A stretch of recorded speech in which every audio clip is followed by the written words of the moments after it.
ہاں آج کل نا یہ خشک کھانسی کا بڑا پرابلم ہے. اس کی ایک بہترین دوائی ہے, بہترین دوائی. ایک بڑی الائچی لو, ذرا سی اس میں ملٹھی لو, اس میں دار چینی لو, اور میرے محترم بھائی اس میں 2-4 پتے پودینے کے ڈال لو, اور 5ویں چیز اس میں اسپیزا کا گڑ ملا لو. اس کو اچھی طرح کعوہ بناؤ اور یہ کعوہ پلاؤ. یہ کھانسی کا بہترین علاج ہے. اس کے علاوہ ایک کعوہ بہت زبردست, اس میں ادرک ہے, لہسن ہے, دار چینی ہے اور پودینہ ہے.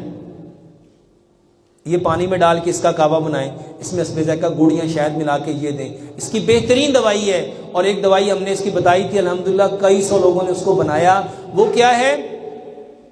چھوارے, بادام, گڑ اور ہلدی.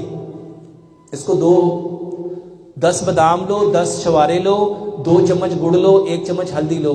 اس کو 1.5 گلاس پانی میں ڈال کے گرائنڈ کر لو. اس کا پانی کو گرائنڈ کر لو. جب یہ ساری چیزیں یکجان گرائنڈ ہو جائیں, اس کو گرم کر کے اتنا پکاؤ کہ 1.5 گلاس پانی 1 گلاس رہ جائے. اس کو ٹھنڈا کر لو. یہ 1 چمچ صبح, 1 دوپہر, 1 شام. یہ خشک کھانسی کا بہترین علاج ہے. اور ایک